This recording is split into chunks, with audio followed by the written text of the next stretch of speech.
Welcome to Reading with Miss Nickerson. Today we are going to read a story out of the Walt Disney Classic Storybook. Sleeping Beauty. Long, long ago, in a faraway land, a lovely princess was born. Her hair was as golden as the sun, and her cheeks were the pale pink of the first clouds of morning.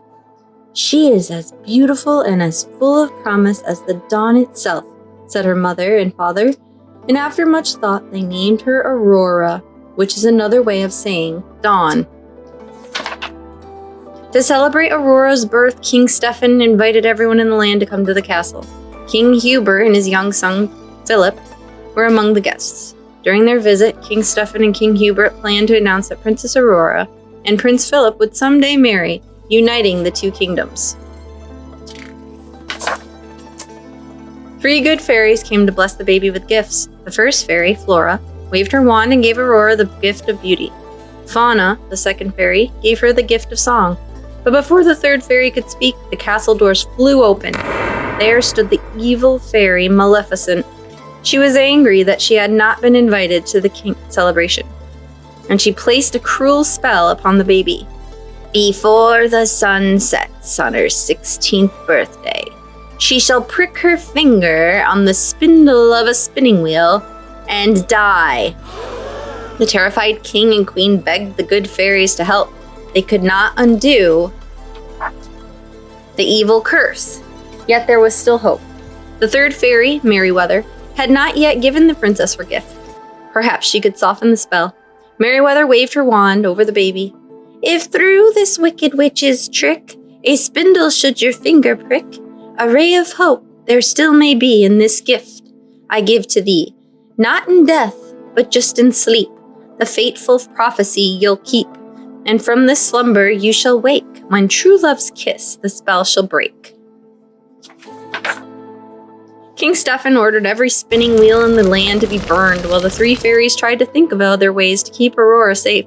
Finally, it was agreed that Flora, Fauna, and Merryweather would take Aurora away from the castle to keep her safe from Maleficent until the day of her 16th birthday. And so the king and queen watched sadly as the good fairies carried their beloved child away to a small cottage in the woods, where they would raise her as their own. The fairies changed Aurora's name to Briar Rose and vowed not to use their magic. Years passed, and Briar Rose grew to be beautiful and good. Her lovely voice echoed through the forest when she sang. One day, handsome Prince Phillip came riding through the woods. Suddenly he heard a young woman singing. He followed the delightful sound, and soon he met a beautiful peasant girl. Before long, the 2 young people had fallen in love without even learning each other's names. That day happened to be Briar Rose's 16th birthday. At the cottage, the 3 fairies decided to use their magic to make her birthday extra special. Flora made Briar Rose a beautiful new dress. "We'll make it blue," said Merryweather. "Oh no, dear, pink," cried Fauna. The fairies simply could not agree on a color. What a day it was! When Briar Rose returned to the cottage, the fairies told her the truth about her royal birth and about her betrothal to Prince Philip.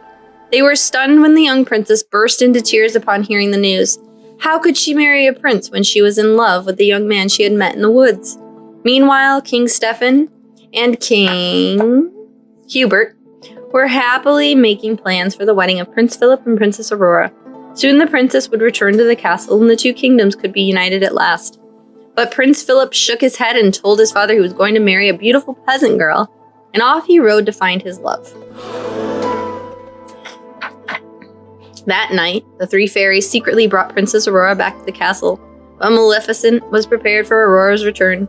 Inside the castle, Aurora soon fell under Maleficent's evil spell. The princess followed a strange green light up a narrow stairway to a dark tower. The 3 good fairies tried to stop her, but they were too late. At Maleficent's command, Aurora had pricked her finger on a glowing spinning wheel. "You poor, simple fools, thinking you could defeat me?" Maleficent shrieked at the good fairies. "Well, here's your precious princess."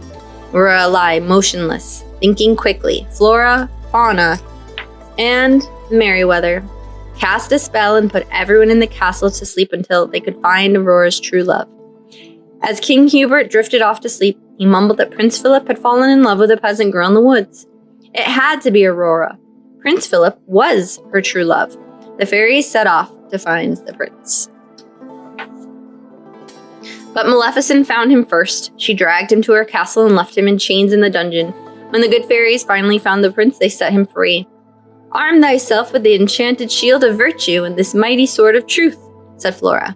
Then the fairies led him out of the castle. Maleficent tried in vain to stop the prince from getting to King Stephen's castle. She cast a spell, and thick blackthorn bushes suddenly sprouted up, blocking Prince Philip's way. Slashing the bramble with his sword, the prince slowly cleared a path and continued on. Then Maleficent turned herself into a fire-breathing dragon.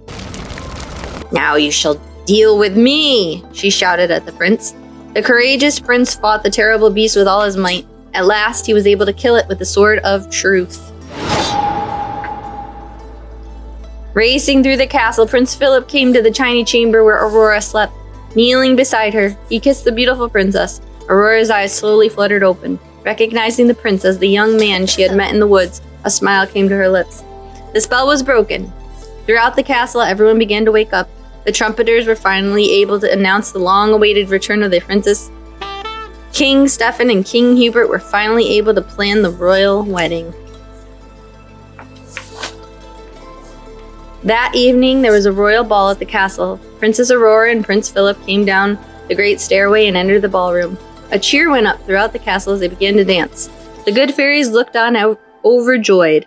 "Oh, I just love happy endings," said Fauna. And indeed it was a very happy ending for Princess Aurora and Prince Philip.